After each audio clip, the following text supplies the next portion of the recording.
अस्सलाम वालेकुम जी। आज के दिन एक ऐसे शख्स रूनुमा हुए, ऊपर से ही आए होंगे, मतलब कहीं से टपके ही होंगे, आए और आ करके उन्होंने इलेक्शन के ऊपर ढेर सारे सवालात उठाए। अब मैं आपको ये याद करा दूं कि जो इलेक्शन है वो 8 फरवरी को हुआ था। उसके नताइज आते आते 2 दिन 3 दिन लग गए। अभी तक जो नोटिफिकेशंस हैं वो हुए नहीं हैं।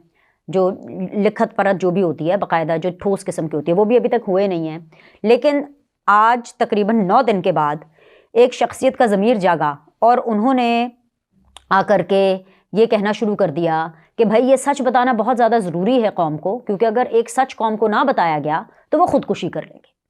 अब पता नहीं ये धमकी थी, ये ब्लैकमेलिंग थी, इमोशनली ब्लैकमेल करना था कि अपना पावा दिखाना था, या ये दिखाना था कि जी वो कितने ताकतवर है और वो क्या कर सकते हैं।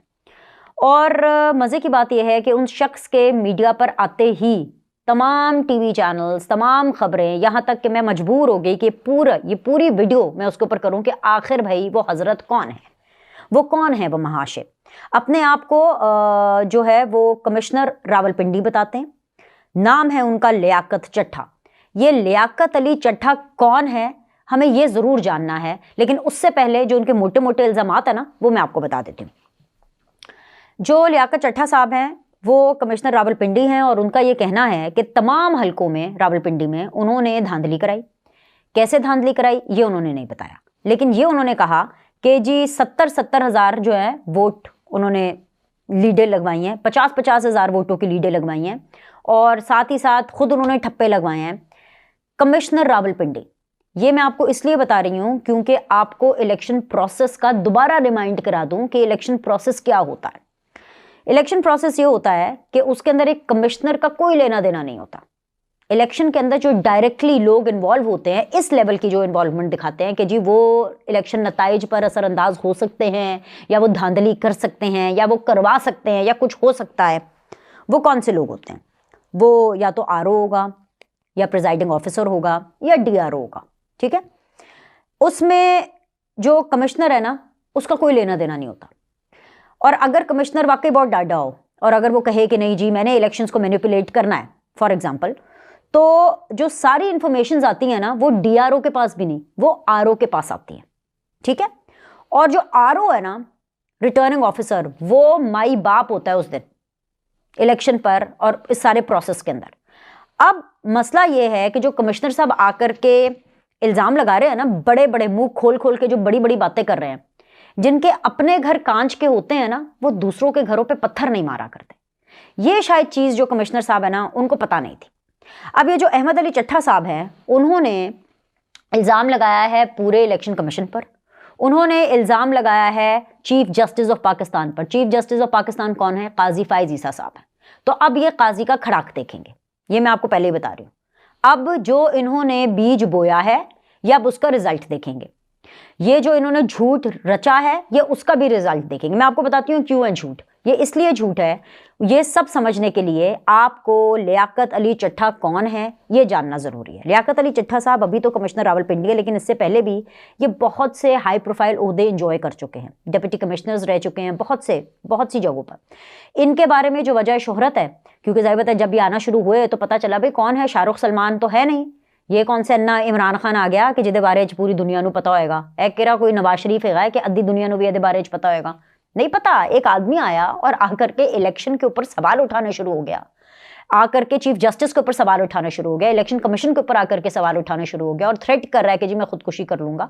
मुझे तो समझ नहीं आ रही। हाँ, एक गंदी लत इनको जरूर है। इनकी एक गंदी लत के बारे में भी मैं आपको बताती हूँ अभी इसी वीडियो के अंदर कि ये यहाँ तक जो नौबत है वो क्यों पहुंची, क्योंकि इनको एक गंदी लत लग चुकी थी और उसके प्रेशर में आकर के इन्होंने ये हरकत की। लेकिन इसके अलावा भी और बहुत सी बातें हैं जो मैंने आपको बतानी है। तो जो लियाकत चट्ठा साहब जो है, वो उनकी जो वजह शोहरत है वो ये है कि जी वो जहाँ पर भी उनकी पोस्टिंग होती है ना, वो वहाँ पर बड़े अच्छे क्लब्स बनाते हैं, जैसे जिम खाना टाइप के क्लब्स बनाते हैं, और उन क्लब्स के लिए ज़ाहिर बात है पैसे वैसे भी इकट्ठे करने होते हैं।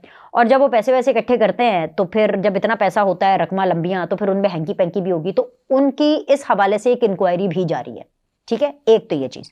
दूसरी ये चीज़ कि इनकी जो करप्शन जो चार्जेस हैं इनके ऊपर काफ़ी ढेर सारे हैं, क्योंकि कुछ हाउसिंग सोसाइटीज़ हैं जिनके अंदर इनके बेटे हैं अमार चट्ठा, जो कि दर्जन भर के करीब जो हाउसिंग सोसाइटीज़ हैं उसके मालिक हैं। गुजरावाला में बतौर डीजी डेवलपर्स भी इनका बहुत काम है। इसके अलावा जो बेटा है वो अल रहमान डेवलपर लाहौर का पार्टनर भी है। अब बेटे के बारे में बताना क्यों ज़रूरी है, क्योंकि it runs in the family sir ji, ये समझना ज़रूरी है। इनका जो बेटा है वो अभी रिसेंटली मेरे ख्याल से 21 जनवरी को उसकी शादी हुई, और उस शादी के अंदर इनको बहुत बड़ी पावरफुल शख्सियत ने इनके बेटे को, अमार चट्ठा को, एक लग्जरी मर्सिडीज़ भी गिफ्ट में की। इसके अलावा वो जो अल रहमान गार्डन के जो मालिक हैं, जो कि जिनका एक टीवी चैनल भी है जिसका नाम है पब्लिक न्यूज़, उसके मालिक है जी मियाँ मुश्ताक साहब। सुनने में यह आया है कि मियाँ मुश्ताक साहब और जो वो पीटीआई के जो पॉलिटिशियन है, वेरी रिनाउंड फेस, मियाँ असलम इकबाल साहब, इन्होंने इनके बेटे अहमद चट्ठा साहब के जो बेटे हैं अमार चट्ठा साहब, उनकी शादी का खर्चा भी उठाया था। इसके अलावा जो ये जो लियाकत अली चट्ठा साहब हैं, इनका ताल्लुक मलिक रियाज साहब से भी है। किस हवाले से? हाउसिंग सोसाइटीज़ के हवाले से। So he is a very very powerful man, he is a very powerful man जिनकी बहुत ज़्यादा कनेक्शंस है, और इसी बेस के ऊपर इनकी इंटरनली जो इदारे के अंदर जो इंक्वायरीज होती हैं वो चल रही हैं। करप्शन चार्जेस हैं, फाइनेंशियल इश्यूज इनके अलग से चल रहे हैं, कोई अल जमील हाउसिंग सोसाइटी है उसके मामलात कोई अलग से चल रहे हैं। तीसरी चीज़ जो यहाँ पे मैं ऐड करना चाहती हूँ वो ये है कि ये 7 मार्च को रिटायर हो रहे हैं, लेकिन रिटायर होने से पहले 8 फरवरी को इलेक्शन थे, कोई तकरीबन फरवरी के शुरू में ही ये अनाउंसमेंट होनी थी, प्रमोशंस की, तरक्कियों की अनाउंसमेंट होनी थी। बेशक ये 7 मार्च को रिटायर हो रहे हैं, लेकिन हर कोई तो चाहता है कि तरक्की उसको मिले ताकि जब बाद में पेंशन मिले तो वो बड़ी भी पेंशन मिले। और कुछ खबरों की माने जो हमें इन्फॉर्मेशन मिली है वो ये मिली है कि जी सूबाई मोहतसब पंजाब जो है ये लगना चाहते थे, और इसके लिए इन्होंने नून लीग के अंदर बहुत ज़्यादा कनेक्शंस और बहुत ज़्यादा इनरोड्स करने की भी कोशिश की। अभी ये जो बैरिस्टर अकील हैं आई गेस, जिन्होंने अभी पीएमएलएन एक यंग डायनामिक उनके आज़ाद उम्मीदवार थे, जीत करके उन्होंने पीएमएलएन ज्वाइन कर लिया। वैसे पहले भी पीएमएलएन में थे, लेकिन उनको ज़ाहिर पता सीट एडजस्टमेंट के चक्कर में उनको टिकट नहीं मिला, उन्होंने आज़ाद इलेक्शन कंटेस्ट किया, जीत करके उन्होंने कहा कि जी मैं अपनी जो टिकट है, मैं जो अपनी सीट है वो मियाँ साहब को गिफ्ट करता हूँ, अपनी जो विक्ट्री है। तो वो अब नून में आ गए हैं। उन्होंने बल्कि ट्वीट भी किया और उन्होंने कहा कि यार ये अजीब आदमी है, ये तो मुझे मुबारकबाद दे रहा था और कह रहा था जी हम तो साथ मिलके चलेंगे। साथ मिलके चलने से याद आया, ये बहुत से लोगों के साथ मिलके चल चुके हैं। ये उस्मान बुज़दार के साथ मिलके चल चुके हैं, परवेज़ इलाही साहब के साथ मिलके चल चुके हैं, बल्कि परवेज़ इलाही साहब के साथ ये किस हद तक मिलके चल चुके हैं इसके बारे में गवाही अगर आपने लेनी है तो मुन्नस इलाही साहब ने जो ट्वीट किया हुआ है, वही स्पेन वाले बेटे जी, वो जो खुद तो भागे में है, वो ट्वीटे करके बता रहे हैं कि जी हमारी दोस्ती किसने कराई। वो जो एक ARY के जो एंकर है गुलाम हुसैन साहब, उन्होंने जी इनकी दोस्तियाँ कराई। और फिर उसके बाद जो मैंने देखा, तो अगर इनकी गवाहियाँ उस सेक्शन से आ रही हैं तो आप समझ सकते हैं। मैं कुछ कहना नहीं चाहती, मैं सिर्फ आपके सामने सिर्फ फैक्ट्स रख रही हूँ। मैं सिर्फ आपके सामने फैक्ट्स रख रही हूँ कि ये शख्स जिसका नाम लियाकत अली चट्ठा है, ये एक्चुअली है कौन, और कैसे इसको एक लत ने, एक बुरी लत ने इनको जो है वो गड़वा दिया, और चट्ठा साहब ने पूरा भट्टा जो है वो बिठा दिया। इसके अलावा जी मैं आपको ये भी बता दूं कि इनका ज़मीर इलेक्शन से 9 दिन के बाद जागा, वो वाला ज़मीर जो कि इनका पूरा अपना 25 साल की सर्विस में नहीं जागा, क्योंकि इन 25 सालों की सर्विस में इन्होंने उस्मान बुज़दार साहब के साथ भी काम किया। उस्मान बुज़दार साहब के दौर के अंदर जितनी करप्शन हुई, अरबों की करप्शन जो हुई, और उसका तो तमाम तर रिकॉर्ड DGI के पास भी है, MI के पास भी है। ये जितनी करप्शन हुई उस टाइम पर तो इनका ज़मीर नहीं जागा। क्यों? क्योंकि उस टाइम पे काम कोई नहीं था ना, उस टाइम पे कोई लालच नहीं था। उस टाइम पर भाई ठीक है जी हमारी 5 उंगलियां घी में सर कढ़ाई में है, तो उस वक्त बोलने की क्या ज़रूरत है। ये कैसा ज़मीर है, मुझे तो समझ नहीं आया, ये कैसा ज़मीर है जो कि कभी नहीं जागा और अब जाग गया, और बगैर किसी सबूत के जाग गया। भाई एक आदमी आया, 70,000 के वोटों से हमने लीड लाया, और भाईजान कैसे, किस हल्के में, किस तरह, हाउ, आप या तो स्पेसिफिक होकर के बताएं। ये सिर्फ हवा के अंदर तीर चलाने से, देखिए जी मुझे बहुत ज़रूरी था कि मैं ये आपको बताऊं सच, नहीं तो मैं खुदकुशी कर लूँगा।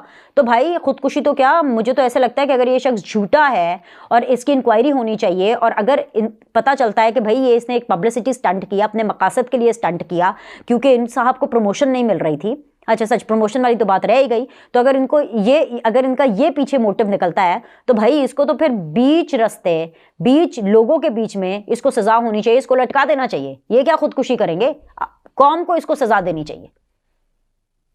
अच्छा जी, अभी क्या था कि जी फरवरी के शुरू में इनको चाहिए थी कोई प्रमोशन, एक्सपेक्ट कर रहे थे कि इनको प्रमोशन मिल जाएगी कि 21वां ग्रेड मिल जाएगा, या इनको कोई अच्छी और सर्विसेज इनको दे देंगे ताकि जब ये रिटायर हो तो इनको वहाँ से भी पर्क्स अच्छे मिलते रहे। बाकी बिजनेसेस इनकी हाउसिंग सोसाइटियों के तो चल ही रहे हैं, और मालदार पार्टियों के साथ, चाहे मलिक रियाज हों, चाहे मुश्ताक अहमद साहब हो, ये जितनी भी हाउसिंग सोसाइटियों वाले जो मालिक हैं उनके साथ इनके ताल्लुकात तो बड़े तगड़े हैं, बहुत अच्छे हैं। तो बाकी फिर रिटायरमेंट के बाद मामला सेट हो जाएंगे, और फिर इन्होंने ये सोचा था कि जी रिटायरमेंट के बाद कुछ टाइम के बाद ये आराम से बड़े आसानी से ये वो वाली पार्टी ज्वाइन कर लेंगे जहां पे इनकी दोस्ती हैं, यानी ये जो क्या कहते हैं जरताज गुल की पार्टी है, उनके साथ भी इनकी तस्वीरें नजर आ रही हैं। फिर मियां असलम इकबाल साहब जिन्होंने पूरा फाइनेंस किया मुश्ताक साहब के साथ मिल करके इनके बेटे की शादी को, है अल रहमान गार्डन के अंदर।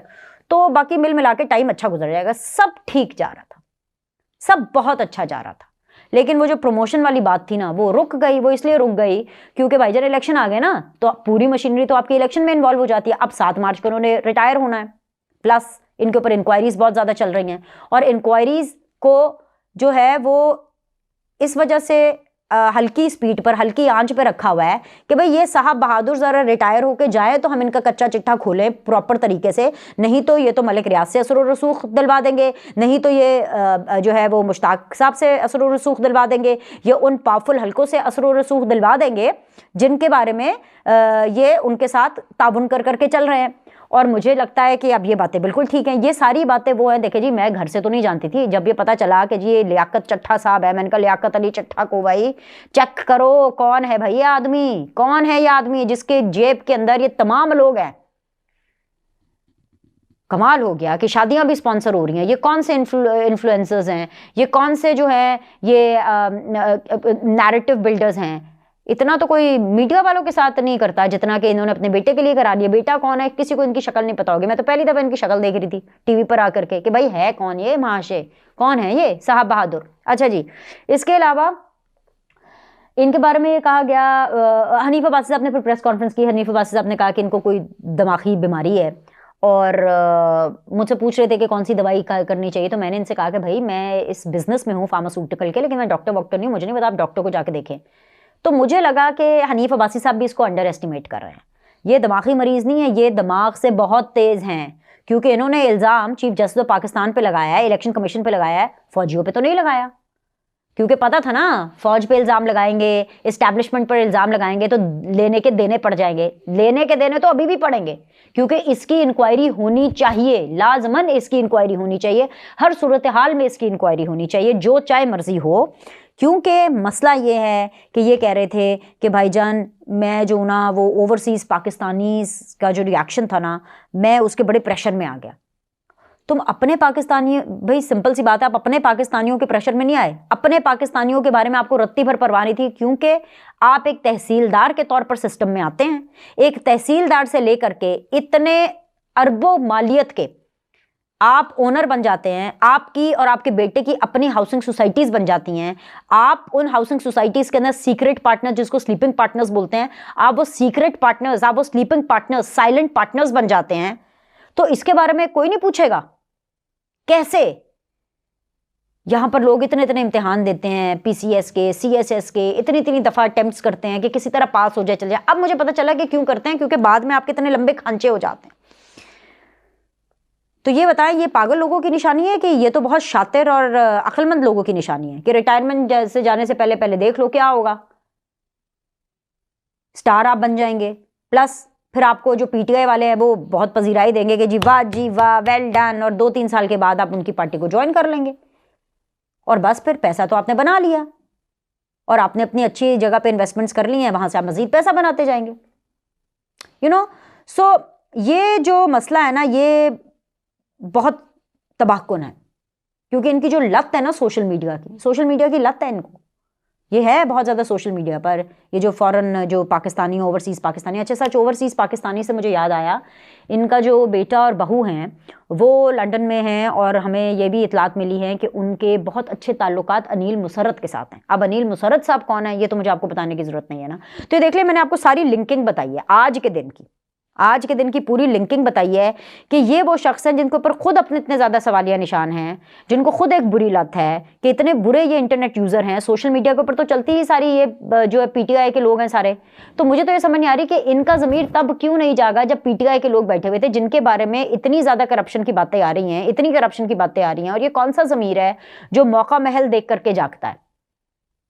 कमाल ही हो गया है। मतलब कि ये मैं आपको बताना चाहती थी कि ये जिन शख्स की दिमागी हालत के बारे में कहा जा रहा है कि इनकी दिमागी हालत ठीक नहीं है, बल्कि वो, मैं आमिर मीर को भी सुन रही थी, उन्होंने कहा कि भाई ये कोई पागल हो गया है। ये पागल नहीं, ये शातिर दिमाग इनका।